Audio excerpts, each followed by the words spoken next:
are a winner. Stand tall, be proud. In the face of doubt, you shout it loud. Feel the strength, let it in. With every step, you're gonna win.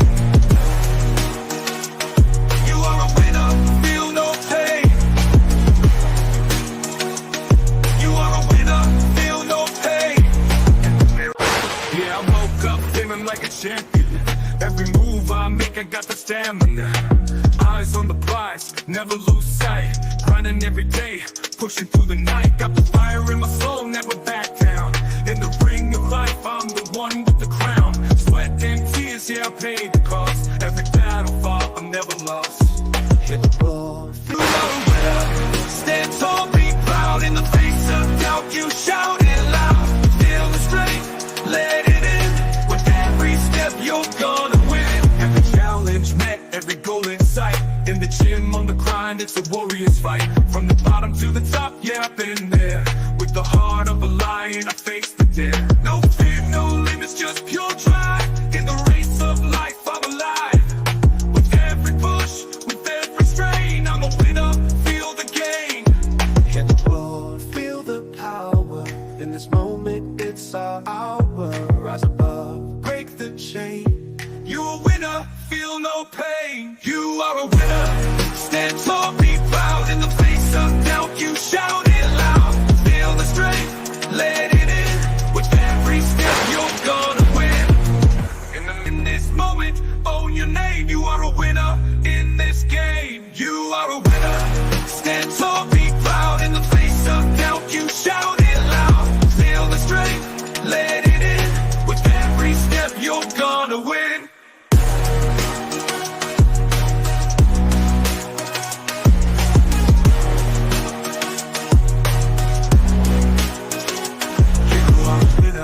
Stand tall, in the gym, on the grind, it's a warrior's fight. From the bottom to the top, yeah, I've been there.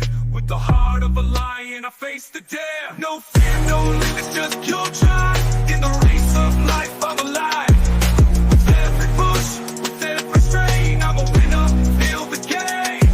In the mirror, what do you see? Out in the face of doubt, you shout it loud. Feel the strength, let it in. With every step, you're gonna win. Hello everybody, welcome back again to the channel and to my live stream. We are back again. Me and Steven are back again with another exciting live stream brought to you by Blueclouds, to be the YouTube channel. After Chelsea's exciting draw, I'm not so sure if you're excited or not, but Chelsea took a draw from Stamford Bridge. We're here to break down all the action from Manchester United versus Chelsea's review. Moises Caicedo's late equalizer stole the show, denying Manchester United the much-needed victory. We'll be discussing the hero in that game yesterday, and also what specifically Chelsea need to do to be able to stand their make a statement in the Premier League. Analyzing United's attacking Wolves and the praises on some of our players. The man himself, Moises Caicedo. Also, Chelsea's resilience rewarded Caicedo's goal, secure a point at Old Trafford. Gary Neville criticized Robert Sanchez after the Chelsea goalkeeper gave away a penalty against Manchester United. The Manchester United players want Van Nistelrooy. Yes, Van Nistelrooy to stay when Amaron takes in charge. Arsenal sporting director Edu to leave club to Manchester United, Arsenal Football Club, as is being reported in the media. Also, yes, you know what? We can do this show without taking your questions and your comments in the comment section below. It's also very, very important. Discussion will be discussing the United's attacking, like I said, and the Chelsea defensive stability. Who will be the players really take Chelsea to the next level? When we talk about defensive, goalkeeper is involved, and then the four key players. And there are certain things that I feel like Enzo Maresca went wrong in that. We'll talk about it as the stream goes on. Stephen G is here with us. So, guys, like I always said, do not go anywhere. The man is back again. Whatever question you have regarding our a bit of inconsistency, we're here to answer you. We went through a little bit of difficulties in terms of our streaming equipment and stuff like that, but we'll answer all your questions as the stream goes on. So stay in there, do not go anywhere. We'll be right back in just a second.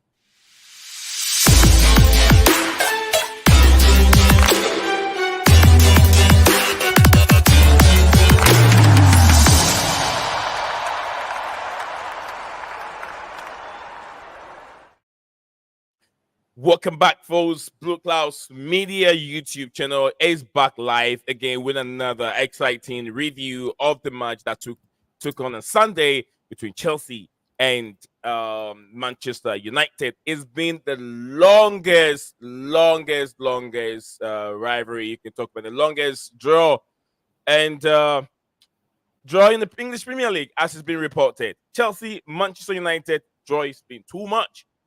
I was thinking Chelsea's going to have that victory. Both teams have their chances, but none of them have that cutting edge to finish it. We'll review it. Stephen, welcome back to the show. And how was your weekend? Yeah, weekend wasn't that bad, to be honest. It was quite chilled. So I can't really complain, to be honest with you. Great. The long-awaiting game between Chelsea and Manchester United took place on Sunday, and the odds where would I say they were against Man United, right? It was against United, and Chelsea will emerge as favorite to go as going into this game. But I felt like no, when you think that United are really down, that's where they pick up some kind of momentum. I wouldn't say manager bounce back because Ruud van Nistelrooy doesn't have that much time to implement anything new because the players are used to Erik ten Hag style of play for a while. So I wasn't expecting anything different from Manchester United. But Chelsea had it all. Take us through, Steven. In your perspective, and analyze the whole game if you can in a minute or two. Then we can look at individual players. Firstly, big up Moises Caicedo. He balled out again. Proving all the doubters wrong. Lavia, again, balled out. Reece James looked class again. So let's hope he's going to do what Fofana seems to be doing and moving past his injury history. Because we all know how good a fit Reece James can be. So let's hope that happens. And then I feel like the attack was mostly quiet, to be honest with you.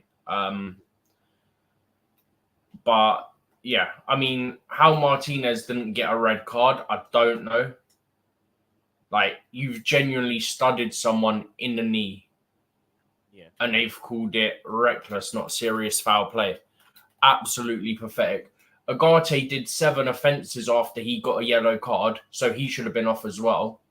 So United, in that game, should have had 2 red cards. 1 second yellow and 1 straight red.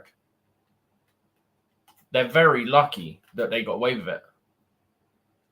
So you have a problem with the cards not given to the players. So no.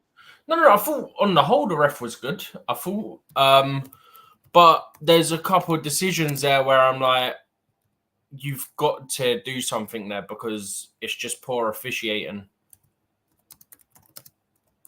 Because realistically, I don't know anyone who can look at that and say, Ugarte doing 6 or 7 offences after his yellow card should still be on the pitch, especially with some of the challenges he put in on the yellow card. And how that Lisandro Martinez, the wolf from Argentina, should have been sent off because he studied Cole Palmer in the knee. Disgraceful.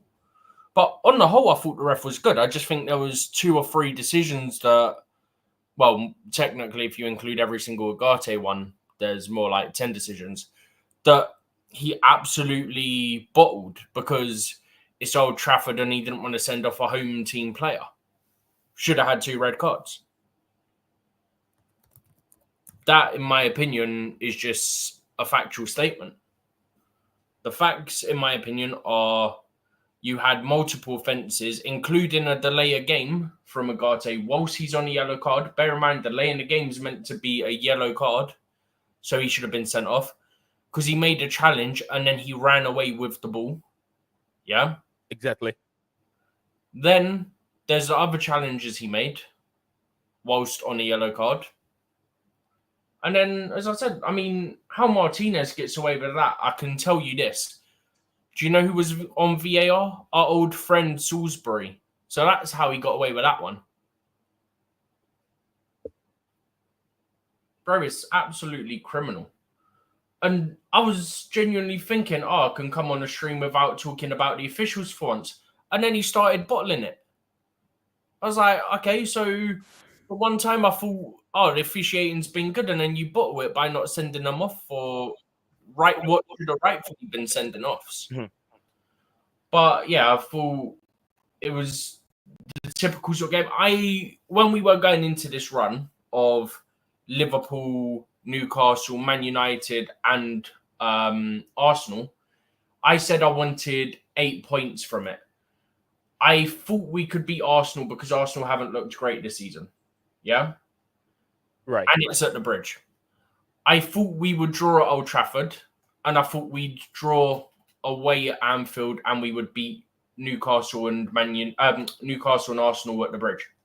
I genuinely believed that. That was my target, was 8 points from the 4 games. We are on 4 points from 3 games. So if we win, we only miss out by 1 point. So I take it. But that's because, look, no matter how bad United are, yeah, we know when it comes to being Chelsea at Old Trafford, United have got a number on Chelsea at Old Trafford. They just always find a way. Plus, you've got a new manager bounce, which we all know a lot about as Chelsea fans, because they did the same thing to us with bringing sacking Solskjaer, and then they had Carrick as interim, and then I think they beat us. But I'm not going to complain too much about the game, I'll be honest, because there's not really much to complain about, to be honest with you. But yeah, I think that's pretty much it for me. Look, people are overreacting. I've seen people say they want to have Maresca sacked and all this, yeah? That proves my point that how reactionary our fan base is. It's pathetic. Yeah. How can you want the manager out when he's completely improved us? Look, bro, we're 6 points better off than what we were at this point last season. We've scored, I think, about 9 more goals in the league than we had at this point last season, I think. And we've conceded only one more goal than this point last season. You know what it is, Steven? Yesterday's game was good officiating. I saw good officiating. The problem with Chelsea, I know a lot of people say we spend lots of money. I understand. People are also, do Chelsea have the best squad in the Premier League? Yes, they have the best squad in the Premier League in terms of squad depth. But some of the players, to be honest with you, are not good enough. And we will pick points at those players that we believe they're not good enough to be with Chelsea. I'll say it. I don't know how the way you guys stand on it. Good game yesterday. I feel like the selection was wrong, in my opinion. Can I just hop in for a second? Selection. Because Kim said that everyone beat United, even Spurs, but not us. They were playing an Eric Ten Hag Man United. Chelsea were playing a manager bounce Man United. They just sacked the manager. They know that they've got to fight and prove a point to an incoming manager in Ruben Amorim. And this happens every time someone gets sacked. Every time someone gets sacked, the players are up for it. We've seen it at Chelsea. We've seen it at United. We've seen it at Arsenal. We've seen it everywhere. Every time there is a new manager coming in because the performances have been poor, everybody elevates the performance. That's right. Thank you very much, Stephen. Guys, so if you're joining us live, my name is Nate with my co-host Stephen G, bringing you the review of Sunday's game between Chelsea and Manchester United. Looking into it, thank you very much. Kim So is joining us on the show today. Great performance from Moises Caicedo. And like I said, I feel like if we have Enzo Fernandez in there, it'll be a little bit much better in terms of how we distribute the passes. And I feel like distribution of passes was not good.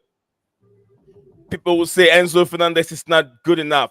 He has his way that he plays. If you keep Caicedo and Lavia, you become more defensive. The team becomes more defensive because Lavia, very, very good on the ball. He defends very, very well. So is Caicedo. But distribution-wise, you're not going to get it from them. Because I feel like Enzo, Caicedo, much better. Or Enzo, Lavia. One of them has to play. Because Enzo is more attacking-minded. And Caicedo and Lavia are more defensive-minded, in my opinion. But big up to you, Kimso, big up to you. Kimso said that we couldn't even beat a Mind United That's what I was team. just addressing. I think that everyone beat. Kimso also said we couldn't even beat and take advantage. Typically Chelsea. Kimso, you have to remember that we still don't have the final players that we need yet. Yet still, although we're trying to make it work with Nicholas Jackson, we still need a striker, a prolific striker like a Gyökeres. Gyökeres has been linked with Manchester United. He has been linked with Arsenal. If it's going to happen, we don't know. But this is a player that I think that Chelsea need at the football club. The real ruthless or finished article striker that can come in and finish some chances. But yesterday, game 2, like I said, distribution to the attacking players wasn't that good enough. But Modric was good.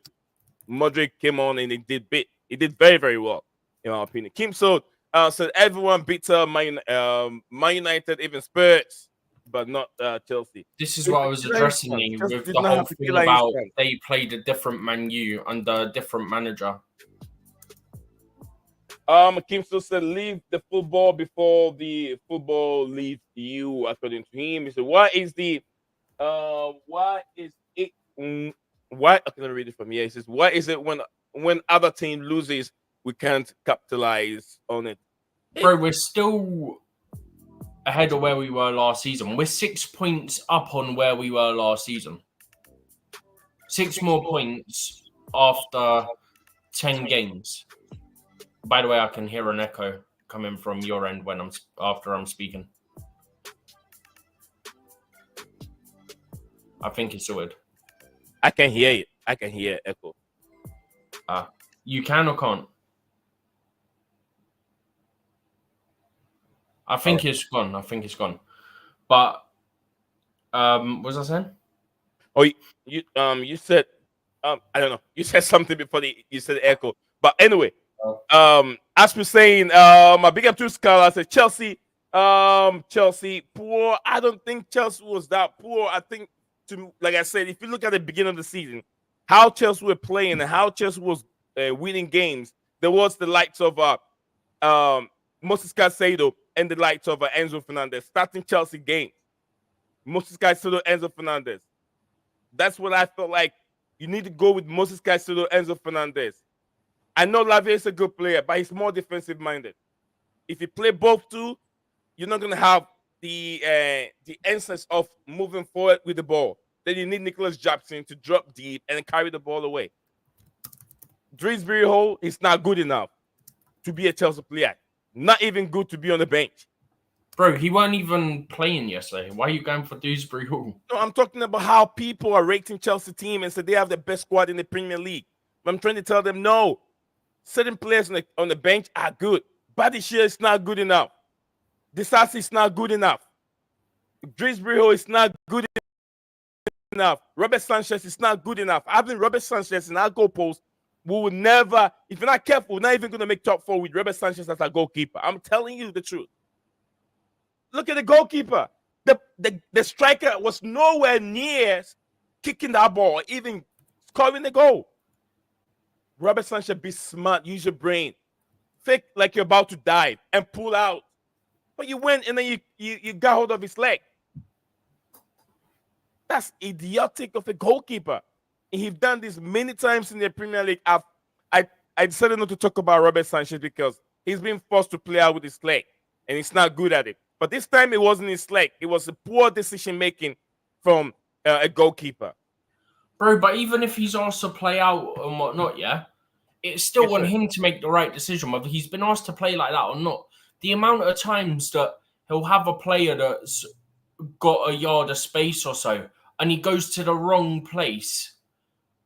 And it's like, well, it's all well and good we can say you're being asked to play that way, but if you've got an option and you go for something else that puts you in trouble, that's on you.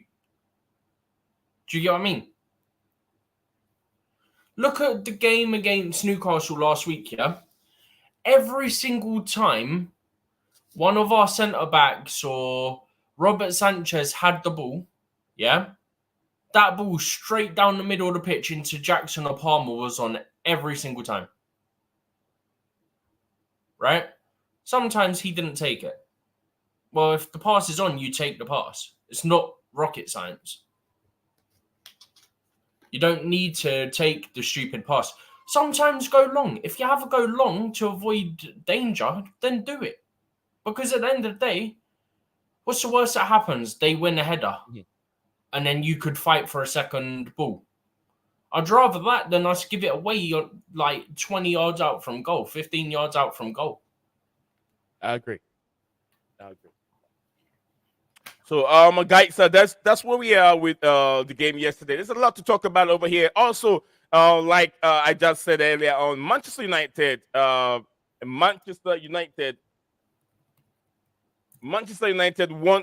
players want to keep Louis van Gaal. I mean, not Louis van Gaal. Ruud van Nistelrooy. Even when Amorim comes, they want to keep Van Nistelrooy at the football club. And also, Gary Neville criticized Robert Sanchez after the Chelsea goalkeeper gave away a penalty against the Manchester United. We all know where we stand with the Robert Sanchez. Arsenal sporting director Edu to leave the club to Gunners. To leave Arsenal Football Club, as it's also been reported, and apparently it looks like he will be moving to work with Evangelist Marinaki. And Evangelist Marinaki is the man in charge or who owns Fulham Football Club. Look at where they are. Fulham is third in the Premier League. Yes, he owns almost about 3 or 4 football clubs, and he wants Edu to come over and be in charge in terms of sporting directory and recruiting players for all his teams, which is Panathinaikos. I think he owns Panathinaikos. He owns another Turkish football club, and also he owns. He doesn't. Marinakis don't own a Turkish football club. Am I mistaken? A different person, right? I'm sure. Huh?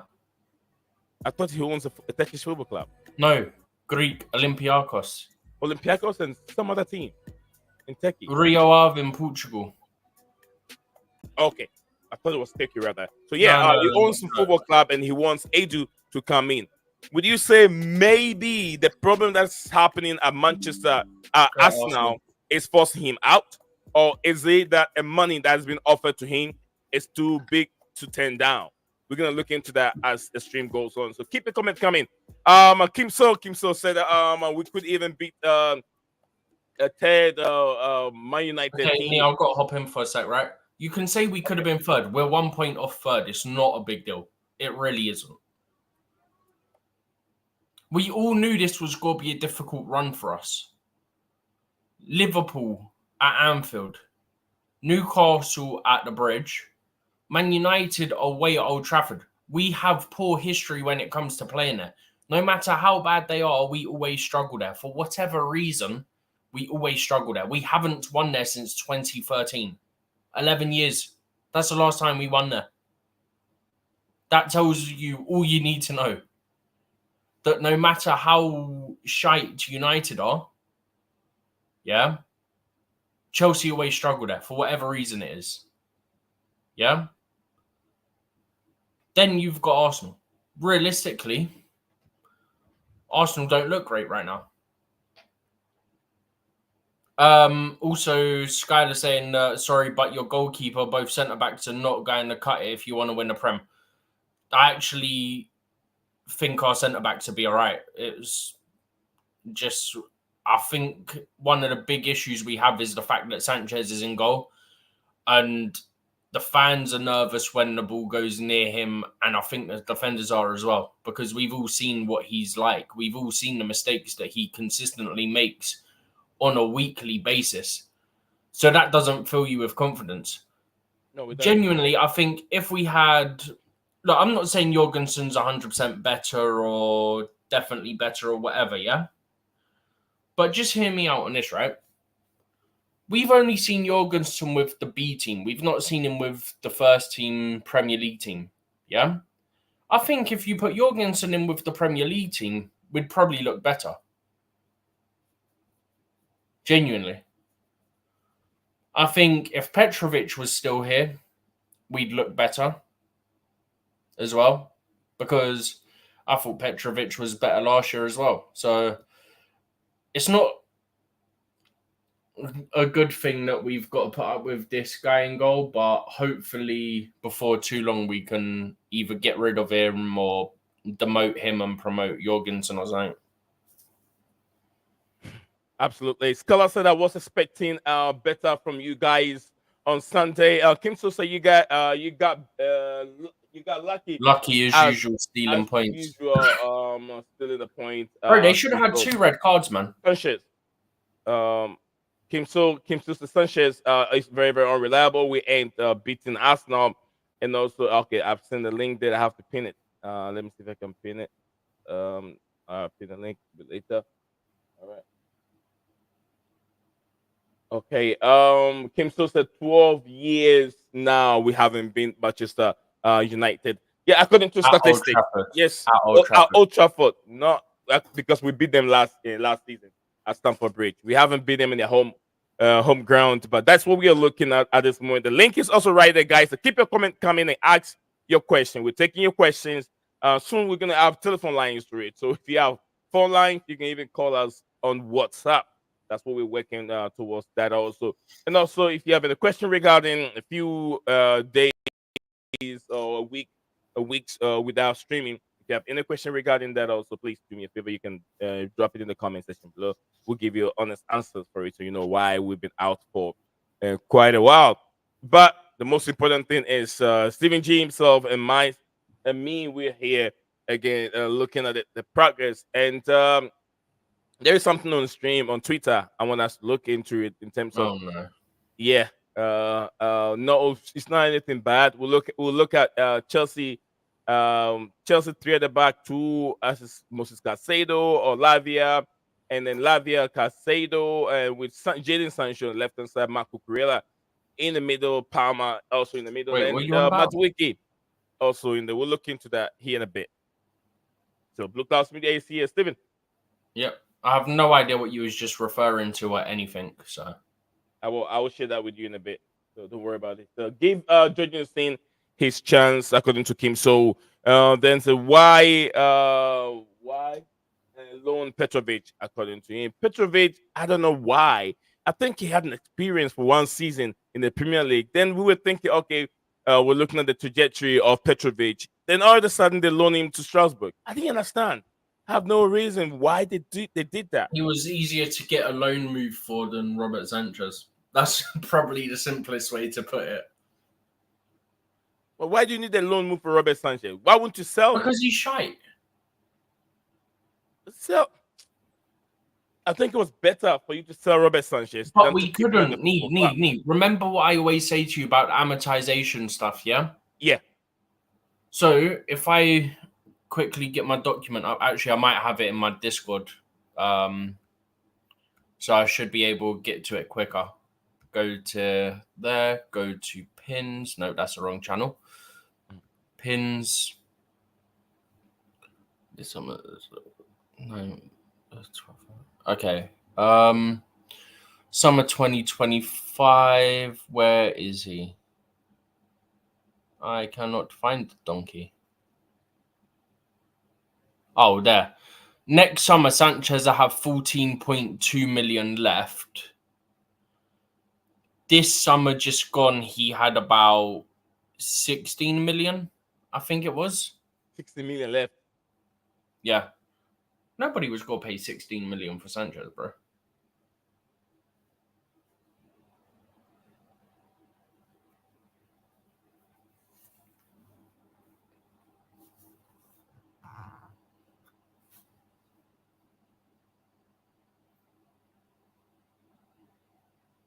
All right, go ahead, Steven.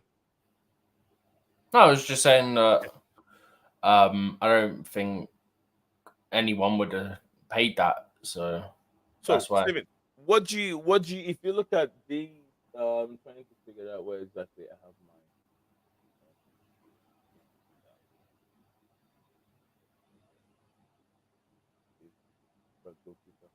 Apologize, guys. So, all right. So, Oh, this is from Vince, isn't it? yeah, that's from Vince. Yeah, the other day he put this thing up. I was like, okay, I think we got to talk about this for a bit. Me, I've said this many times that I'm not really into. I'm Bro, not. the I'm left-sided one makes me feel sick.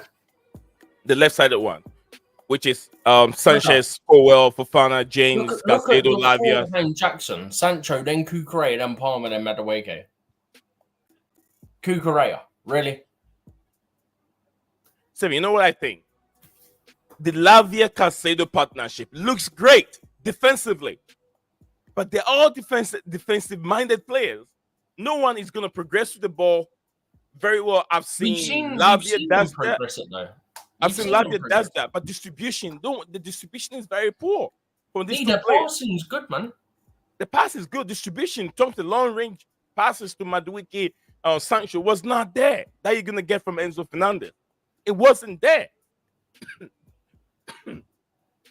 Palmer But looks a then, little what are bit you saying? missing in You've the got to first find half. a way to fit all three in, or one of them and Enzo. Like what? You don't need Cucurella. You don't need Cucurella over there. This is attacking. We're not looking at defending. This is an attacking mood. They've left the See, I don't get the left one. I hate the left one, but I don't get the right one because in the right one, who's going to be your left back or your right back or whatever? Like, are you putting Colwell left back and then Caicedo right back? Are you putting one of your wingers in Neto or Madueke as more of a fullback? Like, what? I don't get it. It makes no sense. and does it mean that these two have to drop deep? Have to I drop mean, deep all the Palmer time? does that. Palmer does that anyway. Palmer drops deep to pick up the ball anyway. We've seen it. Mhm. Because he drops deep, he finds a space, and then he can just hit the passes. We saw exactly that when it came to the game against Newcastle. And as you've got Edu as a topic, he's agreed a deal in principle to take up the role with Evangelos Marinakis. I don't think the specific role has been confirmed yet for him. It's my music too loud and too loud.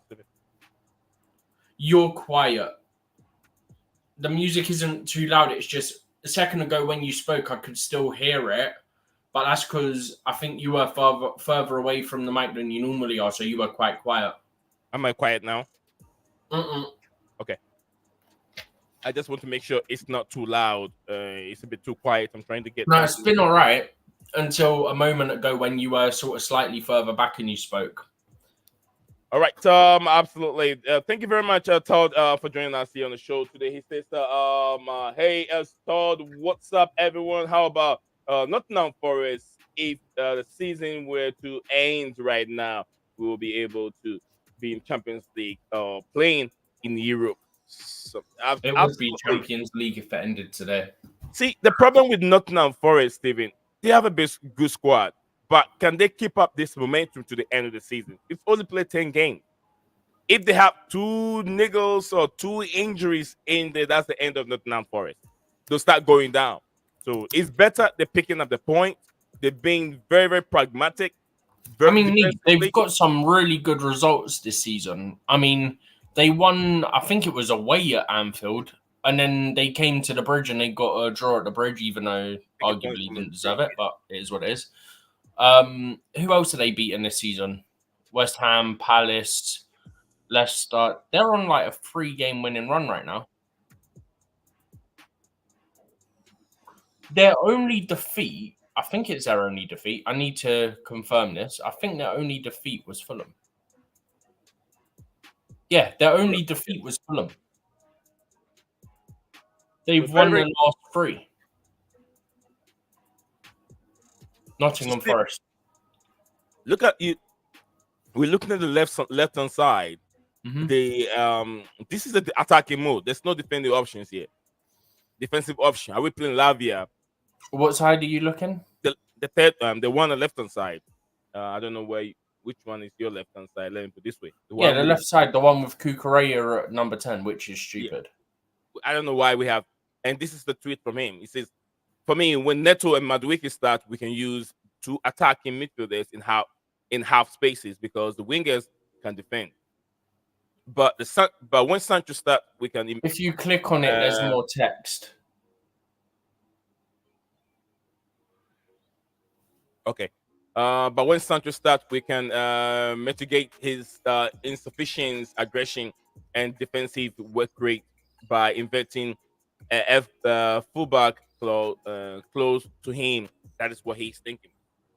Playing the fullback in half space with players like Neto and Madueke on the wings who can defend for 90 minutes looks defensive for me, which is true.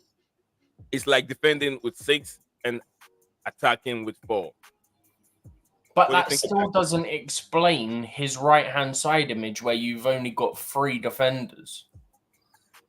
The left one, you've got 4 defenders because Cucurella is in the 10. Yeah? Because you'll have Reece, Fofana, Colwell, Cucurella. In the right one, you've only got Reece, Fofana, Colwell. Now, Steven, tell me when Enzo Fernandez came on, how many chances did we create compared to without Enzo Fernandez and with Caicedo and Lavia in that deeper role? I feel like we were more aggressive. We created more chances with Enzo, with Caicedo on the pitch. I don't know because I can't find exact numbers from specific time of a game.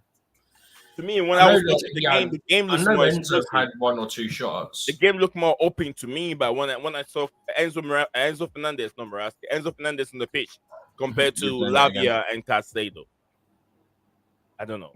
But anyway, we're gonna move on from there. We're gonna move on from more of the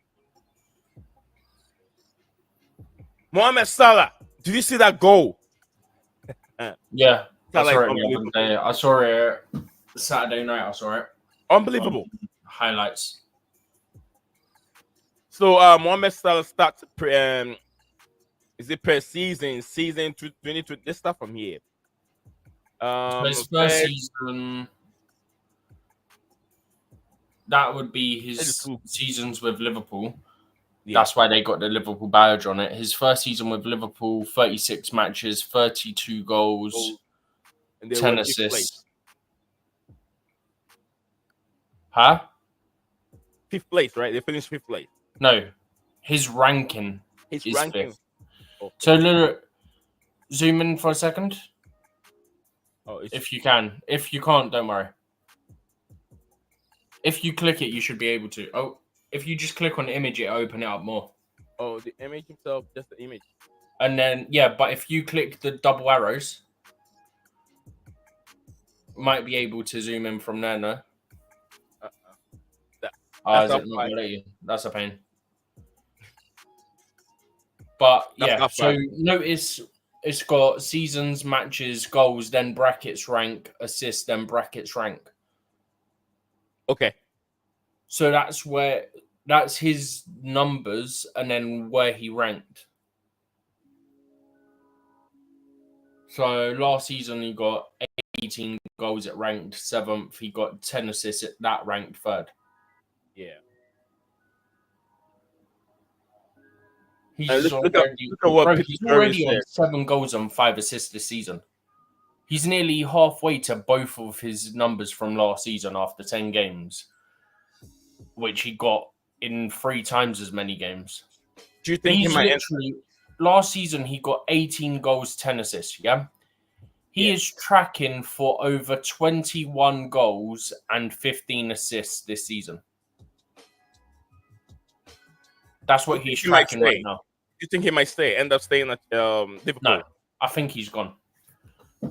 I think him and Trent are gone. I don't know about Van Dijk. Van Dijk will stay. He might go as well. I think Van Dijk might go as well. I think all 3 might go, which is then when Liverpool get an issue because it would be the second season of Arne Slot and then the 3 big names are all gone. So at that point, you've got to try and rebuild around other players or buy big names in. The issue is you don't really want to be buying a big name that's already going to be 27 because then 3-4 years down the line, you're doing the same thing again.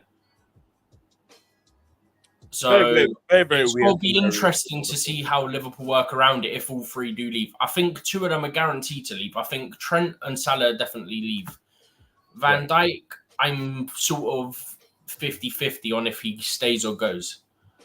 But if all three leave, they've got potentially big issues because you've got to try and replace 3 of your 3 biggest names in a single summer. That's the problem that they face right now. Because if we look at it, right? Salah's what, 32, something like that, right? I'm getting it up now. Salah is 32, so I've absolutely nailed that. 32 years old. Van Dijk is 33. And then Trent Alexander-Arnold's 26. So in an ideal world, you want to keep Trent and then have to extend maybe Salah or Van Dijk by 1 or 2 years, so you only replace one this year, and then you can replace one, say, next year. Oh, Arsenal made it official. Yeah, that's the Arsenal website. So, Arsenal made it official 13 minutes ago. Yeah, so it's off. He's off. Mm-hmm. To read, we'll get more details on it. We'll get more details. You know what I heard? I was reading something earlier on before we went live. Is it the video to do with Ornstein? Ornstein, yeah, Ornstein was also part of it. The one that I shared in our group. The video, I saw it. Basically saying how Arteta has got like a lot of power. He doesn't really get challenged on things and stuff like that. Yeah, and Edu was even against some of the signings that they made. Arsenal did. He wasn't okay with bringing Mikel in Merino was one of them. I think Havertz was another. I think it was. I'm not so sure if Raheem Sterling was also one of them because I think it was Sterling, Havertz, and Mikel Merino. Yeah, they're stuck with Sterling. They're stuck with Havertz. They're stuck with Mikel. Well, they're not stuck with Sterling. They're stuck with him until the end of the season, and they have to buy it. I think it's did they say it's a loan with an it's obligation? A loan. There's no obligation. There's no option. Sancho has an obligation to Chelsea. Sterling has no option, nor does he have an obligation to Arsenal. That one was just a loan, and then they're paying part of his wages. Well, was it a good move for Arsenal? If you and Arsenal and supporter, would you agree that you should bring a player like Raheem Sterling, who's having a bad season at Chelsea and playing the same league, and Edu does not even seasons at Chelsea. Never mind bad seasons, bad 2 seasons. So people keep saying there's difference between the main manager, like the coach, and an assistant coach. A manager typically has more say in transfers than what a head coach does. Yeah, but what I was trying to say is, in terms of day-to-day activities, who select the players, and manager does that, or the coach does that. But the assistant coach doesn't have much to say. So the players are like, okay, assistant coach likes me, but once you give him the key, once the main coaches get sacked, and then you give the key to the assistant coach to manage the team, then they see the true color of the assistant coach. I mean, Arteta wasn't the assistant at Arsenal, so it's different. No, I'm talking about when he was with Manchester City. He was an assistant to Pep Guardiola. Everybody likes him. He was the assistant there. So it's like Arsenal Football Club. Do you know what I think of it as, right? This is how someone put it to me, and I thought, you know what, it's kind of true to an extent, is that there's always that 1 or 2 teachers when you're in school that everyone likes, like everyone gets on with, right? And my friend said, in his opinion, because we were talking about the Arteta thing and all this, right? He said, they liked him at Man City, and it relates because obviously Gabriel Jesus and Zinchenko and Raheem Sterling were all at Man City. Yeah, they said they loved him there. I don't know how they'll like him as a manager or anything like that, because when you're the assistant manager, people tend to like you because you're not the one that's given like the final decisions. Hmm. Absolutely. Whereas once you're the manager, obviously your role changes. Like you obviously have more say in things, and you're like the final decision maker. So sometimes it doesn't work out, if that makes sense. Yeah. All right, Scala, welcome back to the show. How you doing, sir? Yeah, not too bad. Uh, I mean, definitely better than yesterday because that was one of the worst games to watch. I mean, recently the United Chelsea game, if you take out the last game where you won, like literally within, I don't know, like 2 minutes after Cole Palmer's hat trick, it's been pretty dull. You know, most of them have been draws, and this was no different. But this, I mean, yesterday, man, it was so lacking in quality, especially. I mean, look, I know my team. You know, we really don't have any technical players, and we just rely heavily on, quick transitions. But I was so disappointed with you guys because I watched the whole Liverpool game, and the way you were controlling the tempo and the ball in the first half before Salah scored that penalty. I was like convinced. I was almost brainwashed into thinking that Chelsea have like literally turned the corner because that was some brilliant football, man, at Anfield, especially like 60% possession, and that was I was expecting something like that because I watched your debut game against Man City as well, and I was seeing this guy Lavia. He was just running the show. He was simply brilliant, and I don't know what happened to your midfield yesterday. It was so lethargic, especially Lavia. I was watching him, watching his body language. I don't know, was it injury or whatever the reason was. He wasn't looking as interested in what I saw in previous games, and I think something I don't know. It wasn't good. Would you say? I know you watched the game. Would you say the combination between Lavi and Caicedo is better off Caicedo and Enzo Fernandez? Oh, yeah, no. I wouldn't take Lavia out. I think he is on his day. I think he's like literally a better player than Enzo. I know Enzo did well when he came on, but that was probably because he wants to prove a point that he is still the guy. Because don't forget, like he was captaining the team, and all of a sudden he's out. But I still feel like talent wise and form wise, like if you take out the last game, the Caicedo Lavia midfield is much more balanced. You get a lot of coverage, and you also get the technical ability of Lavia. With Well, Enzo, that's what you got defensively. Good, yeah, but going yeah, it's forward, good. you saw it. That's what the first half was Yeah, very flat. yeah, that's why I'm looking at Labias especially because you cannot expect Caicedo to play those line breaking passes. He's what he is. Except if you take out that worldy goal, which he probably will not score another one in his whole life.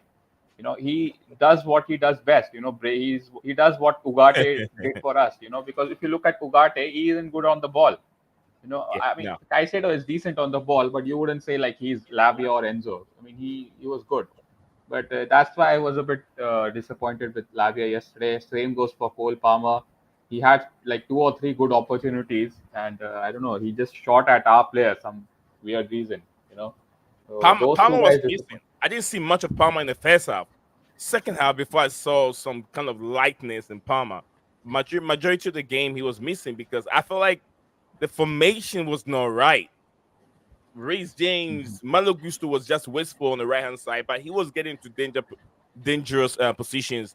Like I said to Steven, but he wasn't doing nothing with it. So I Yeah, understand they took him out because he wasn't that effective. Also, Madueke, another one of the players that he yeah, hasn't. he was invisible, Matt. I didn't even know that he was on the field. I don't know what happened on that side. I mean, obviously when we had literally our best player playing on that side with Mazrouai. I mean, that guy, he's class, man. I mean, we paid 12 million plus some add-ons. I mean, that's literally our best signing in this whole decade after Van Persie. I'm going to go as far as that because he has been sensational for us. He's the only the shining light of our season, of our very underwhelming season.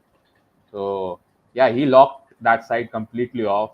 And even though Neto was giving Dalot troubles, but on your right hand side, it was pretty much like shut shop kind of deal. But yeah, I think it was like a 3 points loss for you guys more than a point gain for us, because let's be honest, we have lost against Liverpool, lost against this guy Tottenham, and Chelsea. If you are going to be competing for that top three spots, you have to be beating teams like United, who have a very pathetic home record. We are literally 14th or whatever in the league table. You are not good, man. Even the last game against Leicester, that was just wipe. If your typical manager gets sacked and we'll perform kind of a performance. If you take away the penalty, I don't think we created loads of chances. I mean, we had a good one with Garnacho. Rashford hit the post. But that's pretty much it. Same goes for you guys. You hit the post in the corner, and then Enzo missed a very good opportunity in the second half. Otherwise, I don't see like you guys also creating too many chances, which you should have. I mean, one good shot Neto had, but it whizzed past the post. Other than that, I don't know. Like I was expecting much more from you guys than from United. I know you literally saw what we did. I mean, we literally had two ways to play. Either Bruno will spam the pass behind your defense and Hoyland will run, or we will go from the goalkeeper then to the full backs and they will put the same thing behind your defense. That's literally it. you know. So plus this guy Garnacho was playing for you. That guy. I don't know. I mean, I find him very annoying actually, because he's exactly the kind of player I don't like. And this club is trying to push him as the face of a club with Kobe Mainu, and he isn't that talented. I think he's just a decent player. He's just like a refined version of Dan James.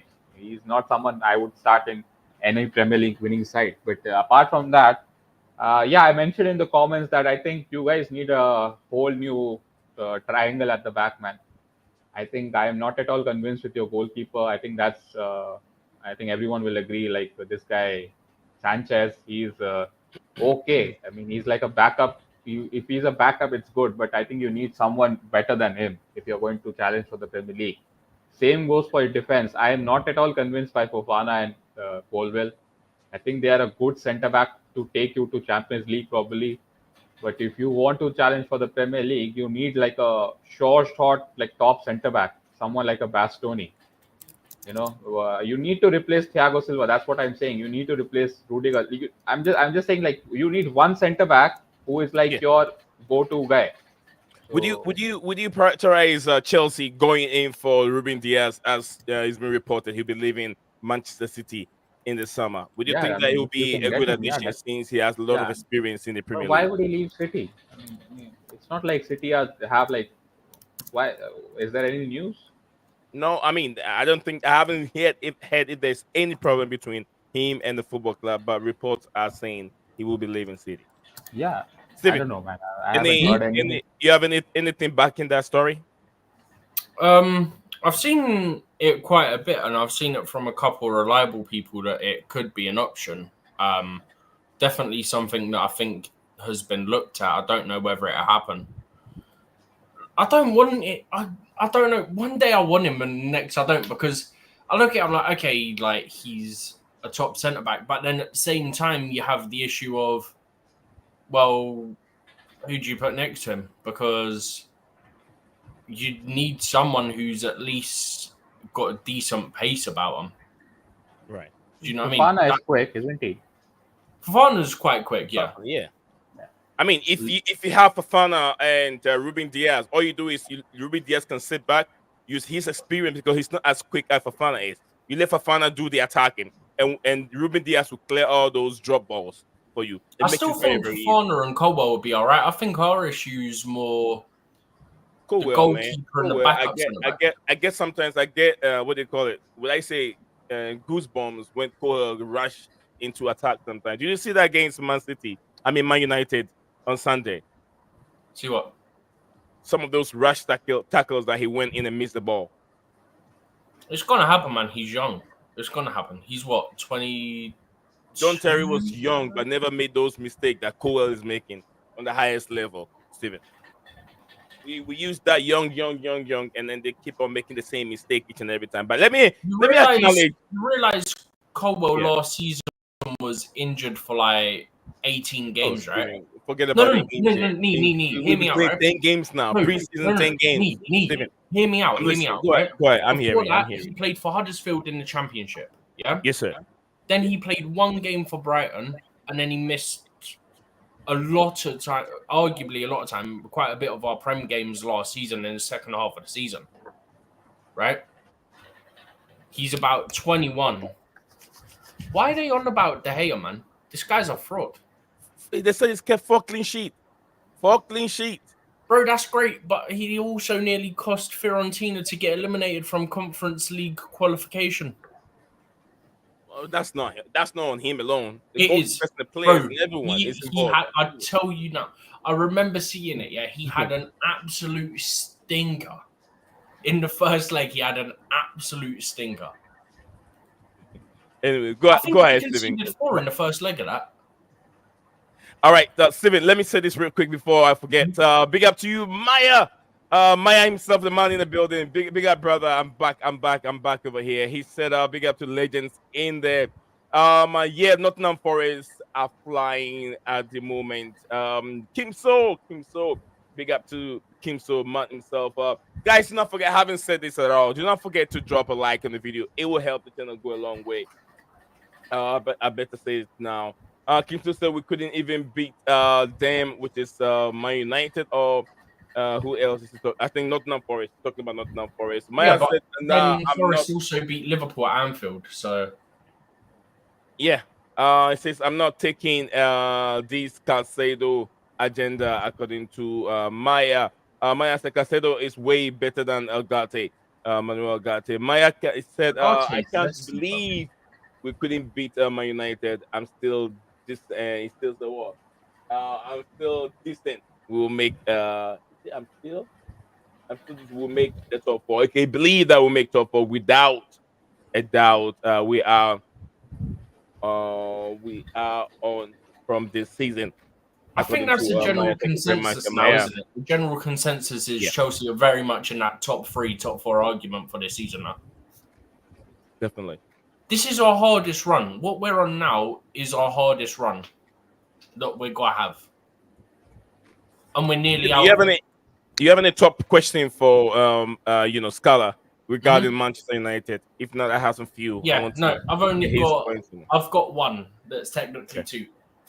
Okay, go for it then. So I don't get how on earth Agate stayed on. Yeah. And I don't, given that he literally had a yellow and committed like 6 or 7 offences, including a delay and a restart, yeah? Don't tell Arsenal fans, they'll lose their shite, yeah? And then you've got the Lisandro Martinez one, how he stayed on is criminal as well. But I was curious what your thoughts are on that as a United fan. Yeah, I mean the Ugarte one, that was a bit, I think it was like within 5 or 6 minutes he committed 4 minor fouls after being on a yellow. So he was literally treading the rope. So I think we probably got away with one more warning, and he let him do 5 other offences. I'm like, okay, what are we doing? Yeah. I mean, look, I usually judge all these things if we are like if it was against me. So you need to consider from that perspective. It's always the best way to judge. And if say like I don't know, if Fofana does what Lisandro Martinez does to one of our players, I'm pretty much sure that most of the United fan base will be asking for a red card because it was high and it was like starts up. The only probably saving grace was that he kind of slipped. Like if you look at his left leg, and there was like not a big malicious attempt, so he probably got away with that. But if it was given a red, it wouldn't be like the most controversial thing because we have seen people getting reds for far lesser than that. So yeah, I mean that's Lisandro Martinez, man. That guy, he literally plays on the edge. I mean, he was lucky with the Palace one as well when he went jumping in like a crazy man, where he jumped in 2-footed, raised his legs, and then nearly stamped square on the player's foot. Like he got lucky with that one as well. Do you know what I said to someone yesterday, right? I said, in a respectful way, it's not going to sound respectful, but in a respectful way, you've got Romero and you've got Lisandro Martinez. Both are Argentinian centre-backs and both are psychopaths. Yep. When you look how they play, they are psychos. They just absolutely smash into people for no reason. I mean, look at the challenge that Romero put on Enzo last season at Tottenham. Like, bro, what are you doing? I don't get it. Is it just a thing with like South America and how they play, or I don't get it? It makes no sense. But also, the other thing for me is that, bro, we've seen red cards, like you said, for lesser than what Martinez done and for similar to what Martinez done. And then they're coming out going, oh, it wasn't serious foul play, it was reckless. Cool, so if Chelsea player goes and does that to Saliba next weekend, yeah, keep the same consistency. They won't, but they should, because this is the same argument every week. Consistency, consistency, consistency. And we never get it. It depends on the kind of football club you're also officiating. Human nature. Yeah. It is mad. Bro, I mean, you look at the Jose rant, to go off topic, kind of not because we're on officiating, yeah? But he was manager of both our clubs, yeah? Just like you sent the video when he was ranting about the official. He said the Fenerbahce, like people like the board and all that, they didn't tell me the truth because this referee, this video assistant referee, is worse than what I was told. If I knew that, I wouldn't have come here. It's like you cannot, if he's against you, he's against you. There's so many reports on that officiating official, which Joseph said if he knew that this is what if he knew it, he wouldn't have come. He wouldn't come to Fenerbahce. But anyway, what's an amazing performance from Fenerbahce? Finally won it 3-1, where Jose tried to make a slide, and he ended up having his knee in the grass, and then he couldn't slide. What you doing, man? Jose Mourinho, what are you doing? Bro, how can you not love Jose, though? Genuinely. The box office man himself, absolutely. Jose Mourinho, very, very interesting character. Bro, he cannot write a history of football without his name. No. So, Steven, did Scala give you an answer? Did you give him an answer? Yeah, he said he judges it on like if it was against United, which I think is fair, and I feel like we kind of do that ourselves as well, because it is kind of the fairest way to look at it. If it was against your team, how would you feel, right? Because for me, you can't do that. I mean, bro, I explained it when it happened with, who did it happen with? It was a similar one a few weeks ago. Might even have been in the Chelsea game again and they got away with it. But they slipped and it was around about knee height again. I said, if I slip, I don't raise my foot at somebody's leg and catch them and drag it down their leg. I keep my feet so that I can brace myself for the impact, right? I don't put my foot up. That's my thing with it, is that how can their argument, not Skylar's, I'm saying like he's saying that's probably what they saw it as, right? Right. But how can the officials argue it as, he slipped, so his foot went up? What sort of logic do these officials have? Because, like I said, it's not Skylar saying it. He's saying that's probably how it was interpreted. And to be honest, it probably is, but that's flawed logic, right? If I'm slipping, I'm trying to make sure that whichever foot is off the ground is facing the ground to try and brace me for an impact so that I don't absolutely smash into the ground. But look, the officials are going to officiate that way. I mean, the best way to look at it is we all say when you go to Anfield, it's Anfield rules, yeah? Mm-hmm. They always get favourable decisions that they shouldn't get and all this, yeah? I mean, you look at the penalty incidents in the Chelsea-Liverpool game, for example. How we didn't get one, but they did when theirs was arguably softer. Plus, there was a handball in the build-up to their one by the player that ended up winning the penalty. Yeah? Yeah. I feel like that kind of happens with some of the other bigger teams. It never happens for us, though. I'm not even being biased. Just genuinely, you look at some of the decisions. The consistency isn't there. It's not only United, it's not only Liverpool. Yeah? I mean, Arsenal fans moan all the time. Like, a lot of stuff goes in their favour. They've just done a lot of dumb decisions this year. We touched on it at the top. I weren't on here. But someone had sent a screenshot of Arsenal fans crying about, oh, this is the toughest run of fixtures all this year. Well, at the start of the season when the fixtures are made, you don't know where every single team's got to be every week you play them. You can't see the future, right? No one expects Forest to be third place in the league, for example. Yeah? No one, yeah. That's an anomaly. So for me, it's like you can't really complain about it's toughest run all this year because everyone has to play those teams eventually. It's just they just so happen to be in such good form when you play them. It is what it is. It is football. Yeah. Then they're going, oh, we had 3 red cards that weren't red cards. I'm sorry. Your players were on yellow cards and they kicked the ball away. Yeah. Delaying the restart.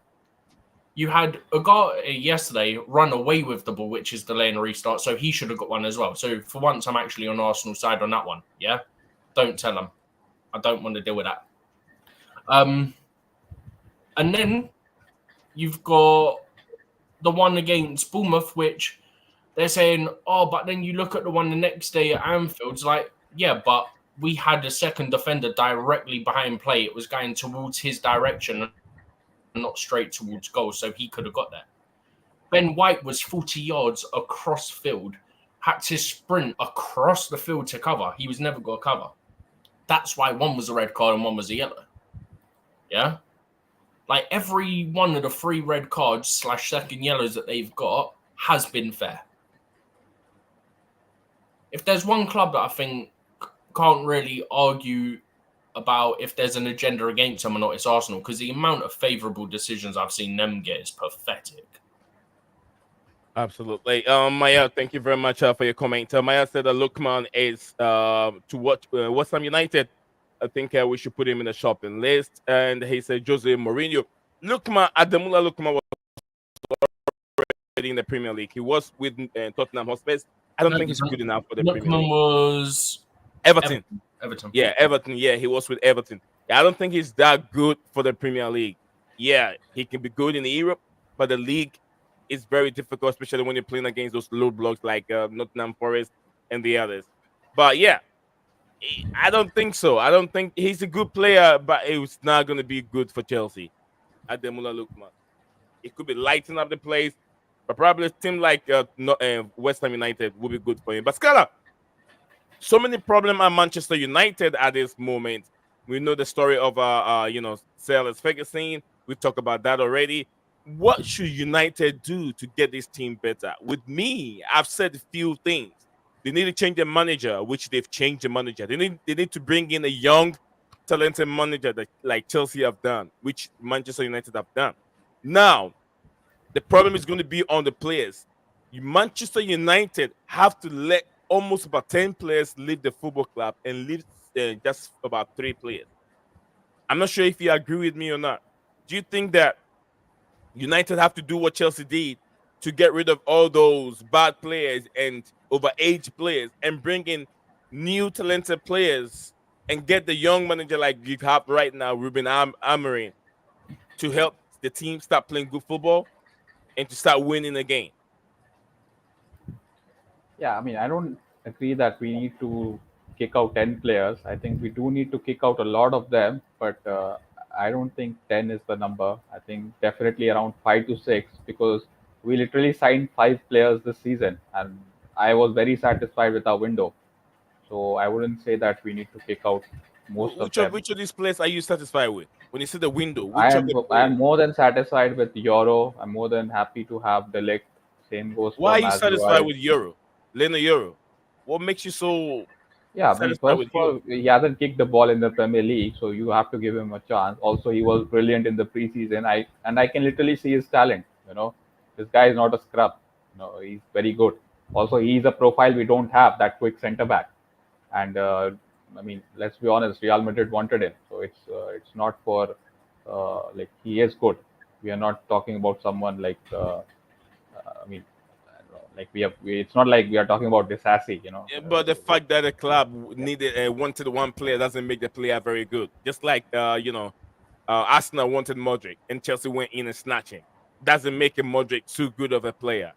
Because I have so many, I've seen so many Yeah, mistakes but from this you can player. see like Mudryk he's very limited. Even when he came on yesterday, I mean, I wasn't worried. Like Mudryk is on. I mean, you used to bring on players like Willian. That guy could beat up a player one on one and then whip it top with. So there's a difference between Mudryk and Euro. Euro is literally, what is he, like 18? He's still very young and he's highly coveted. And we got this deal with lots of like we had to literally overpay. So I'm not. I mean, I can't say that he's not even kicked the ball. So how can I say that I don't want Euro? Okay, we move on So from let's see. Leno Yeah, Euro. Who else are yeah, you okay with? yeah. So I'm very much fine with Delict. I think he has been very underrated this season. I think he needs a run of games, and he's exactly the profile which we needed. Another profile we didn't have. Delect. That. Yeah, Delect. Delict. Yep. He has been low key our like a very good performer. It's just that he's getting chopped and changed every match with different centre backs. I think that's something because Martinez, this guy always goes away for Argentina, but he's never fit for United. So that costs Delict. He's anyways new himself, so he at least needs someone stable alongside him. So yeah, I'm very much okay with Delict. Mazrui, we don't need to mention. He's literally been a player of the whatever season has gone. And then who did you sell? Like Xerxes, yeah, I think that could be an issue because although I do like his profile again, his profile we don't have. I think he needs to come up with the pace of the Premier League. Right now, it's very lackadaisical. Again with Delict, you need to understand the kind of player he is. He's not someone who's going to run around like an idiot. He's very much like someone who wants to link play. And those kind of players, they flop at United. One flop is literally at your club in the form of Sancho because again we don't appreciate players like that. We appreciate players like Garnacho and Rashford who will run and just like they literally have no footballing IQ, so they just bare athletes. So yeah, so I'm very much okay with Xerxes at the moment, but yeah, we'll see if the jury is out. I'll at least wait till half a season to commit completely, but yeah, I want to see how he does under the Amorim system because we will be playing like a 3-4-2-1. So let's see where he fits. And then yeah, Ugarte again. I never wanted Ugarte like that because he's not a profile which I was begging for. I wanted Sanderberg, because we don't have that player who can control the midfield, and he's gone to Fulham. So yeah, of all the signings, the one I'm concerned about is Ugarte. But again, this guy Amorim, he's the one who coached Ugarte when he was at Sporting. So I'll give a leeway with that. So yeah, those are the summer signings. So I'm pretty much okay or like 60-40 with most of them. So I'm not going to get rid of them so soon. Now, if you talk about the players who are already there, who are not good enough, players like Rashford, Bruno, this Garnacho guy, Anthony. So all these players, I agree with you. We need to kick them out. Either time is up for them, or they're not going to be fit under the Amorim system. So yeah, I'm not going to be giving clean slates for all of them, especially Rashford, because this guy, he has this is his 10th season. It's going to be his 10th season in the Premier League. You know, so that guy needs to go. We need to get our money back. Not back, but we need to get our money worth. So I'm kind of done with Rashford. So yeah, if you want me to say like which players I definitely want to move on, number one for me will be Rashford because I'm just done with him, man. Like, what is he earning? More than 300, and he hasn't scored more than 2 goals since February. Yeah, that's not it. So he needs to go. That's not what they're looking for. He need to go coming from Scala, a Manchester United fan. Top fans. You can throw in Luke Shaw as well. I'm fed up of him as well. That guy, Who? I mean, that guy Who's is that? embarrassing. How was he fit for the Euros when he's not fit for United? If I am Jim Ratcliffe right now, I'll be cancelling his contract on the spot. Who? Luke Shaw. Luke Shaw. Yeah, did you see his video, Jim Ratcliffe's, before the Euro started? He said he wished good luck for all the United fans, and then he specifically pointed out Luke Shaw and said, "Don't get injured." And then this guy comes back I injured. know way he did that. Yeah, he did. Thank You can you. watch it. Yeah, you can Uh, watch his video. Where all of these top class English officials and Yeah. diplomats and all of them are wishing for the finals and all that. He said Yeah. like, "Don't get injured." Yeah, Thank you very much. I want to love you forever. She said big up to Nee Zion and everyone in there. I know it's been a while, but I hope she said I've been not been well, super busy with appointments. I hope everyone is doing very well. Thank you very much for your time as usual. I want to love you forever. We're on. We're on. Nice to see everyone jumping on as we live. It's been a while. We have some few issues with computer and internet. We got it all resolved. So thank you guys. We really appreciate you guys finding time to join us here again. We'll keep things going. Um, Stella, at this okay, we're still looking at the review of Sunday game between Chelsea and Manchester United. Long rivalry. Yeah, we talk about winning streak at Old Trafford. Old Trafford, Manchester Chelsea hasn't won any game over there. Looking very difficult. But then Chelsea have beat Manchester United at Stamford Bridge, but not at Old Trafford. We've talked about tactics. We talk about players, individual players. Cole Palmer, little injury. Cole Palmer had a rough tackle from Sanchez, and Manuel Agate was nowhere to be found, as Scala said. Still, Enzo Maresca. Steven, back to you again. Were you okay with the lineup? Yeah, I didn't have any complaints about the lineup. why did you play Cucurella at left back? Like, was he injured? We didn't play him. What the tactics? No, I think he's just been trying a couple of different things, like Reece and Gusto on the pitch together. I actually don't think the thing is, right? If Gusto was at left back, it'd be an issue. We've seen Gusto at left back has not looked good, yeah. But Reece James at left back, he actually looks all right. But we can't force ourselves to play both of them. But I think it all started because Cucurella had played that game in the Conference League the other week. So I think that's where that started, because he's played there. So then he didn't want to play him the Sunday. And then we had the Cup game. And then obviously we played on Sunday again. And then we've got Conference League Thursday. And then we've got Arsenal this Sunday coming up. So I think that's part of it, because he likes to keep players fresh. So typically if they play in one competition or one type of competition like Cup or League, they won't play in the other.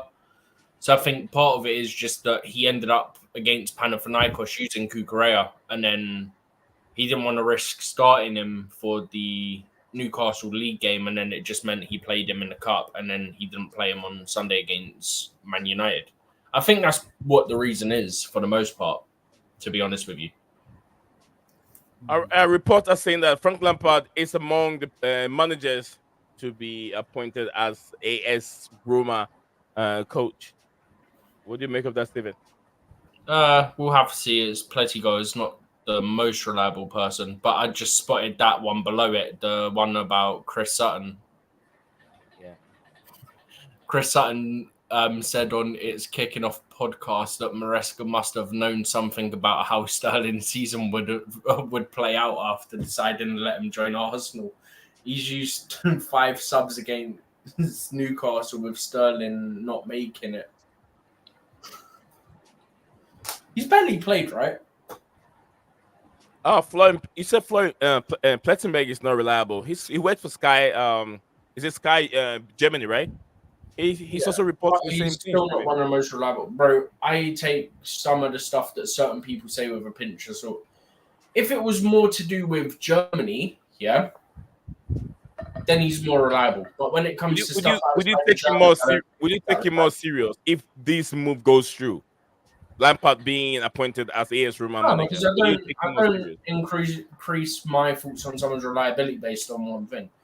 My thing with Plettenberg is more that within Germany, I think he's quite good, but when it comes to stuff outside of Germany, I don't think he's that reliable. And this relates to something outside of Germany. So that's why I'm saying with something like this, I don't think he's that reliable. What do you think, Scala? Yeah, man. I mean, I think it's embarrassing that Lampard is still getting jobs, because what is his qualification to even get a club like? I mean, I don't know what people at AS Roma are smoking. But why are you considering Lampard first of all? Like he was literally sitting on the Sky Sports studio yesterday. Yeah, he's been out of a job for quite some time. What is his experience? Like he's not done anything. So how come he's even in the contention? People If still believe that he is a young manager who understands young players and was able to. He did a very good job with Chelsea during post COVID when there was they were in a sanction where they couldn't bring in any player in. Players in.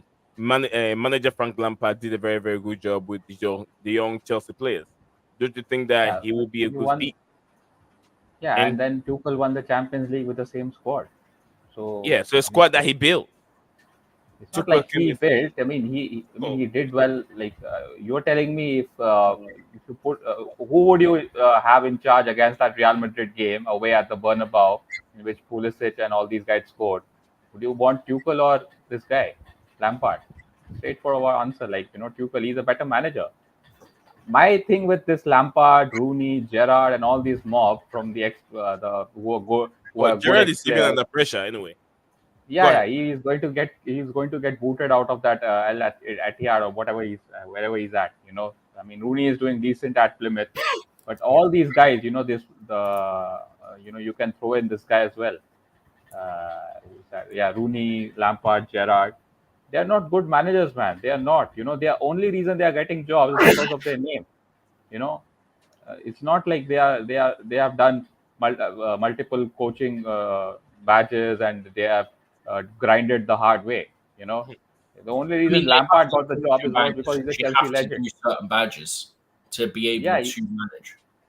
yeah, you have to do your apprenticeship. I mean, I heard that in Europe, in the Spain, in like the Spanish, whatever that part of the world, you have to have minimum 3 to 4 years at a League B, whatever the League B, like La Liga B, before Mhm. you can even approach another big job.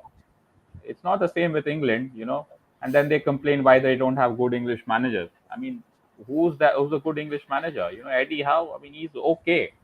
He's not Eddie going to be Howe, winning the I championship. actually think is at least. I think Eddie Howe is good. I don't think he's great, Will and you I don't will think he he's win? Will he win the Euros for you? Will he win the Champions League for Newcastle? Do you think that?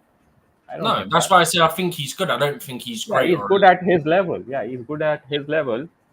But Lampard, Rooney, and Gerrard, they're not even Eddie Howe's level. Eddie Howe has actually grinded from the bottom. His Eddie playing Howe was career was League cut Two short. with like Bournemouth and all that, right? Yeah, what was he like? Was like he had like 4 or 5 years in the championship with Bournemouth, and then he Yeah, came I up, think and he then he kept literally took Bournemouth him up. from like League One or League Two, though, didn't he? Yeah, exactly. Has Lampard or Rooney or Gerrard ever done something like that? I mean, he No, won that's the. my thing with Lampard is that I get it. He wants to sort of prove himself as a manager, but there's a point where Yeah, he's also done his like director, like sporting director qualifications and all that. Yeah, his talent yeah, he'll ID be are good at that. I fairly think he'll be decent. good at in that things. Yeah, Yeah, he's an yeah, I think excellent his talent ID communicator. is all right.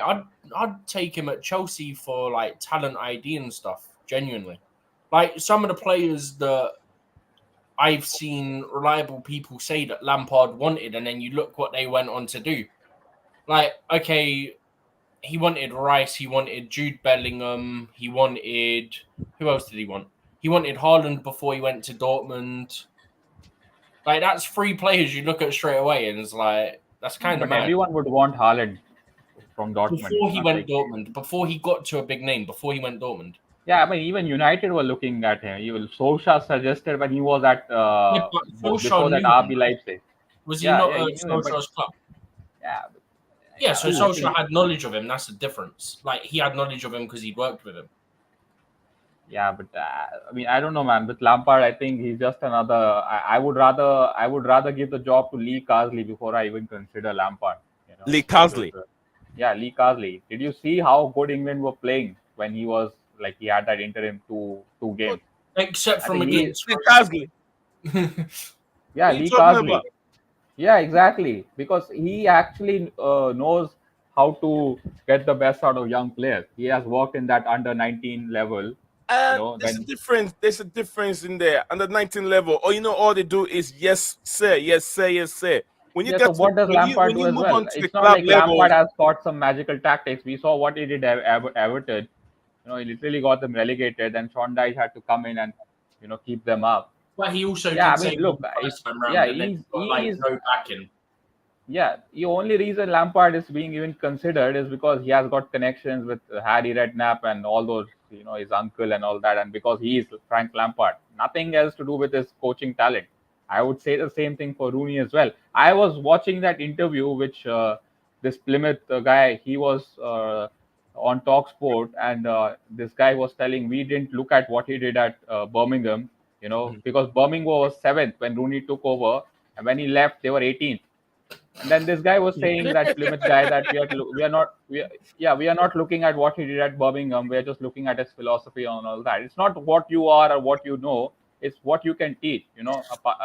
That's what it comes. Lampard Did you can see strike the what ball, he but done can the he? other week? Did you see what Yeah, Rooney done the other week? Yeah, exactly. Yeah, He got annoyed, right? A decision like it was he's saying like it was factually a foul this year, and he went off on like the fourth official and all that, yeah, and then he's kicked like a water bottle, but it's accidentally hit one of the Plymouth fans. He got a red card and everything. And they're all going to him, so can you get a fine for that? Like, this was on, like, that little podcast thing that they do, the sit down at the table version with, like, Jill Scott, Neville, Roy Keane, all that, yeah. Bro, genuinely, yeah. I think Roy Keane was kind of proud of him for getting sent off as a manager. Yeah, see, Roy Keane is another guy. He's not a good manager. I mean, Roy Keane is good at what he does. That is Roy Keane. Yeah, he's good. He's a good, decent pundit. You cannot expect any tactical analysis from Roy Keane. He's just gonna say the same. He doesn't have the United DNA. They don't have the passion. The typical British things. They don't do any technical analysis. It's just the same old, no passion, no chest thumping, and all that. I never hear anything tactical from Roy Keane. It's just the same thing, man. It's just boring. But talking about Lampard, did you see one of your former midfielders? He completed his coaching badge, and just imagine how much time Michael Essien will take to get a job. Oh, I thought you was on about someone else. Do you know who I thought? No, Michael Essien. I'm talking about Michael Essien. Who's just won the Irish League. What about Michael Essien? Yeah, he completed his coaching badges today. Now. He's been doing this for almost about a while now. It took him a while. Yeah, now just imagine how much time would he will take to get a decent job like that. Yeah, man. It's very difficult, very, very difficult, isn't it? Very difficult. Yeah, it is. Mm-hmm. Genuinely though, like you look at it, like SEN's qualified and all that now, yeah. I'd be interested to see like what his first job would be, because it's like Skylar saying, right? Gerrard's first one was Celtic, wasn't it? Or Rangers rather. Rangers. That was his first one, right? He didn't do anything before that. He did a good job with Rangers. I don't think he did anything before that. So his first job was Rangers. Okay, you won the league. Well done. It's a 2-team league. Okay, Celtic typically win it. Fair enough. You went to Aston Villa, done all right for a bit, and then it all went downhill. Unai Emery's come and got him into Champions League, for goodness sake. Like, it's just crazy how, like, people will look at something like, I mean, you look at Ange Postecoglou, right? We've all said it. The high line will get them killed. In certain games, that high line will get them killed. Yeah? Yeah. But because it worked at Celtic, it worked in the A-League or wherever the hell he was before and all that, he's not adjusted, and now you're not like the best team in the league, for example, because you're at Spurs. You will get in deep trouble. You don't have the level of players to be able to get away with that. Like, okay, fair enough, you got Van de Ven, but cool, you got one quick centre-back. Good luck. Very interesting. Remember last season, yeah? When we played them at their place, yeah? We battered them and everyone went, oh, but they had 2 red cards. Yeah, even before they got a red card, we had 2 or 3 disallowed. because we was able to get in behind them because they were so high. You just hit one ball over the top and you're in. It's not difficult. And I think that's another issue is that if you get a manager that's one of their first jobs, like Gerrard was at Rangers, where realistically their bare minimum is second place in the league. Yeah? Yeah. Because of the gulf in quality, the gap between Celtic, Rangers, and then the rest. They should be getting top 2 every year. Yeah? Then they come to a bigger club in terms of, no disrespect, but the English league is a harder league, factually speaking. Aston Villa are a better team, better club than what Rangers are, right? Mhm. So you've got more pressure on you. You've got more eyes on you now because the Premier League's watched all around the world. The Scottish Premier League isn't. The English Premier League is. So there's more eyes on you now. You'll get found out a lot quicker. And it didn't work. Lampard had a good first season or so. I mean, blimmin' heck, about 2-3 weeks before Lampard got sacked, we were first place in the league around about Christmas. And then we went on one bad run and he was gone. Tuchel came in and won us the Champions League. But who knows? Maybe Lampard would have turned it around. Maybe he wouldn't. We will never know. But, I mean, my club went on to win the Champions League, so I don't care.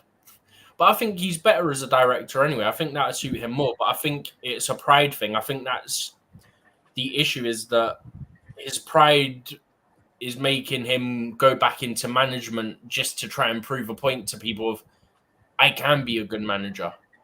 I can achieve something as a manager. Why do you think that Rooney is not taking the chance of being an assistant for a bit under one of those top managers before moving into the job himself, Scala or Steven? What would Rooney, Lampard, those English players, legendary players that is well known? Why don't you think that? Do you think they feel too big, or do they feel like they're better off being assistant? We've seen John Terry have been assistant for a while, trying to understand the nature of the job before taking the opportunity to be the main man.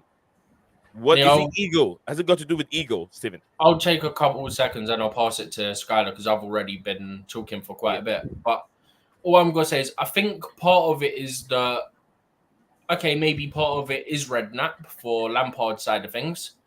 But I also think part of it is that when it comes to them, what they've done is they've seen their time because of the profile they was and the amount of like their role within the clubs they were at, the role of Lampard and John Terry and Wayne Rooney at their respective clubs of Chelsea and Man United, they were so high up and they had so many managers like your Fergusons, like Ancelotti's, like Mourinho's, that what they've done is they've seen it potentially. I'm not saying they have because I'm not them. I don't know what they're thinking. I'm speculating. But it's possible that the way they saw it is that I had time under these managers. I understand how they worked. So I can take what I've got from them and then I can just watch other managers and take it from there. But you don't get the insight if you're just watching of what the manager's thinking and why they do certain things. Whereas when they're in the changing room with a Jose or an Ancelotti, you're getting directly the reasoning for why you're doing everything. So maybe that's part of the thing that's a stumbling block for them. Whereas John Terry was under Ancelotti, was under Mourinho and Hiddink and all these managers. And then he went and was the captain under Dean Smith. Then the next year he was the assistant manager under Dean Smith. So to me, if John Terry wanted to become a manager, I don't think he does. But if he did, at least he's got that experience of being the assistant, of being the one that's sometimes you will be relaying the instructions. Do you know what I mean? Sometimes if the manager's suspended and in the stands or the manager's not well, maybe you have to take that role. You've kind of earned that. It's like the last thing I'm going to say on this is that, do you remember when Chelsea played West Ham when West Ham had Pellegrini as manager. No Pellegrini. Yeah. Pellegrini, the former Man City manager. So, you know his assistant? His assistant was Enzo Maresca. Yeah? Yeah, wrap Apparently, and shoot it to Scala when you're done, Steven. yeah, well, I'm literally just saying this. So Maresca was the assistant. If I'm not mistaken, Pellegrini had been ill or sacked or something. So Maresca took training and the game between Chelsea and West Ham won. Yeah? Maresca was the manager for that. For that game, he was the manager. He proved it before he was an assistant or a manager elsewhere because he'd worked under someone who'd been at the top.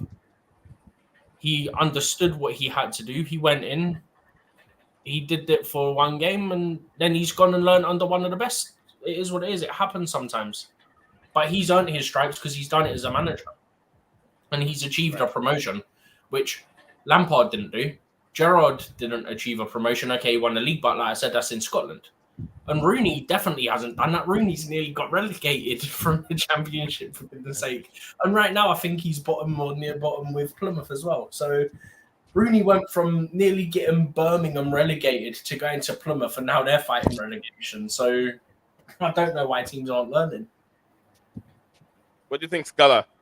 Let's wrap up from with this. I think Scala. what you mentioned is pretty much accurate. Like it is ego. It is thinking that you're better than an assistant manager. You're like a first team coach. And another reason is that who would want any of these guys as your assistant coach? You know, would anyone in the Premier League, if you look at 15 and above in the league position, would anyone take Rooney or Lampard as assistant coach? Because most of the assistant coach, they are like very close with the manager. If you look at Newcastle's assistant coach, Jason Tyndall, I have been hearing that this guy is not good enough, but because he's good friends with this guy, Eddie Howe, that's why he's there. You know, I've watched lots of Newcastle podcasts, and they say they don't know what Jason Tyndall does. You know, they're not convinced with him as an assistant coach. So, yeah, I mean, it is again assistant coach or like a mentor, whatever you want to call it. It's pretty much like a job where you need to know the manager, or you will need to be working close with the manager. Even with, if you look at the current situation, Ruud van Nistelrooy, he's going and telling in the press conference that he would like to stay and honor his contract and be an assistant coach. But what if Amorim doesn't want him to be the assistant coach? He says that, you know, I'm bringing my own guy. You can leave. What happens then? Seriously. You know, so unless they change his role to something higher up in the boardroom, for example. Also, Amorim, he's coming as a head coach. He's not coming in as a manager. So yeah, those are the things most clubs do that now. We were saying this before. We were doing it earlier in the stream. Most managers, we call them managers as fans, and the media will as well. But the official title a lot of them have is actually a head coach, because a head coach has less say in things. So it gives the club more power. Tuchel is the head coach of the English, or the manager. Well, you can't be a head coach of a national team, I don't think. Manager of the national team. Yeah. All right, Scala, it's been a wonderful day. Really wonderful day having you on the show as usual. Yeah. All your time. Thanks What for you got having me. going on after here? What you got going on today? Yeah, I'm going to sleep. It's already 12:30 here. So need to dip, man. Ooh. Yeah. Yep. Thank you. I appreciate your time. Yeah, thanks for having me. Pleasure. My pleasure. Steven. Yep. As usual, you'll go get some sleep. I'm not sleeping yet. What are you on about? It's just about to be 7 o'clock. My back. What, Steven? Let me ask you, guys. If you guys are watching, want to know your opinion. I don't know if the filter that I have on my screen, because I have a filter on my camera. I have an empty filter on my camera. I'm not so sure if that is what is making the things a little bit more difficult. But let me take it off. I'll get off it. Ooh. Now. Whoa. That's really bright. It is. Yeah. I literally went off a StreamYard for a second. I came back and just saw how bright it was. Let me see what my. Whoa. Okay. So the filter. Like the exposure's like really high, isn't it? Yeah. That looks more beautiful, isn't it? It makes your forehead really shiny.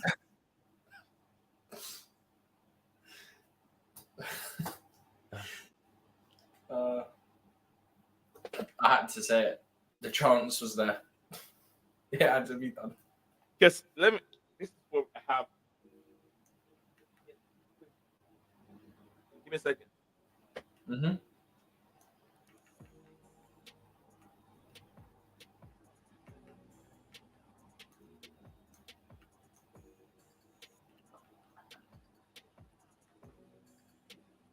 Because I've had this UV filter on my lens. Mm-hmm. So you see the difference? It makes it darker. Yeah. So you're not getting what you're supposed to get. But it's meant to, it makes it dark. And you're wondering why you're not getting your full. You're trying to do it 50-50, innit? 50-50 and see. Yeah, I need to take a screenshot. Thank you. Yeah. Sorry guys, it's one of those things that we gotta do all the time. Before we wrap up, do you have any plans for rest week, what we're doing? Remember, I'm not around Thursday. Yeah. Thursday. I'm not so sure of the schedule. I'll get you a predicted lineup Wednesday after the conference or Thursday morning or something before I have to go do what I've got to do. But yeah, I'm not around Thursday until like right before the game, potentially. But outside of that, I'm obviously going on Sunday to the game against Arsenal. Okay.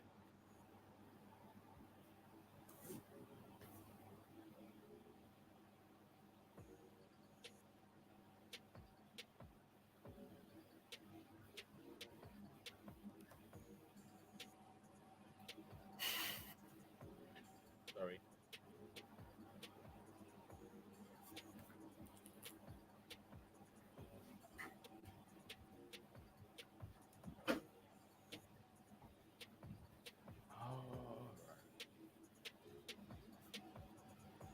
Let me go back to.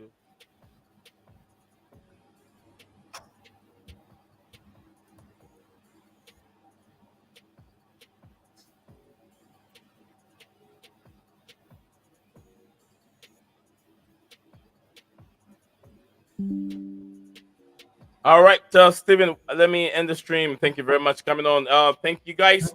Anyone that was on the show today, I want to say thank you very much. I want to love you forever. Steven G, as usual. Much love to the brother. And who else? Maya, Kim So, Todd, and everyone that came on the show today. I always want to say Lil Desperado. Yes, you know what it means, right? Steven G. Huh? I said Lil Desperado. Is it? Yeah, and then you said, what does it mean? I've got no idea. I said, you know what it means, right? Hang on to hope. Oh. All right. Before you actually said, what does it mean? I was like, I don't know. You tell me. All right, beautiful people. Thank you very much. We're about to end the stream today. It's been a very, very interesting stream. Maya, Kim So, and Scala, who was in the studio with us to discuss the review of Chelsea and Manchester United game that took place over the weekend on Sunday. And it was, would I say, a draw. I was going to say it was a 1-1 between the two teams. But Chelsea move on. Young, talented team. They're still improving. They're still within the top four. I mean, they're keeping themselves within that, they're keeping themselves within that top four range for a long period of time. That shows that as far as they keep on not losing games, it means that it's a high possibility that Chelsea can make top four. Thank you all for coming on today. See you guys again tomorrow. Bye-bye for now. You are a winner. Stand tall, be proud. In the face of doubt, you shout it loud. Feel the strength, let it in. With every step, you're gonna win. You are a winner, feel no pain. You are a winner, feel no pain. Yeah, I woke up feeling like a champion. Every move I make, I got the stamina. Eyes on the prize, never lose sight. Grinding every day, pushing through the night. Got the fire in my soul, never back down. In the ring of life, I'm the one with the crown. Sweat and tears, yeah, I paid the cost. Every battle fought, I'm never lost. Hit the ball, feel a winner. Stand tall, be proud. In the face of doubt, you shout it loud. Feel the strength, let it in. With every step, you're gonna win. Every challenge met, every goal in sight. In the gym, on the grind, it's a warrior's fight. From the bottom to the top, yeah, I've been there. With the heart of a lion, I face the dare. No fear, no limits, just pure drive. In the race of life, I'm alive. With every push, with every strain, I'm a winner, feel the gain. Hit the floor, feel the power. In this moment, it's our hour. Rise above, break the chain. You're a winner, feel no pain. You are a winner. Stand tall, be proud. In the face of doubt, you shout it loud. Feel the strength, let it in. With every step, you're gonna win. In this moment, own your name. You are a winner in this game. You are a winner. Stand tall, be proud. In the face of doubt, you shout it loud. Feel the strength, let it in. With every step, you're gonna win.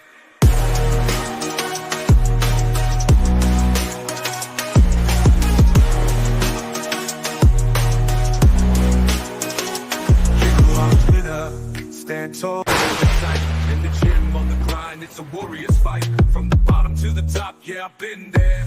With the heart of a lion, I face the dare. No fear, no limits, just pure drive. In the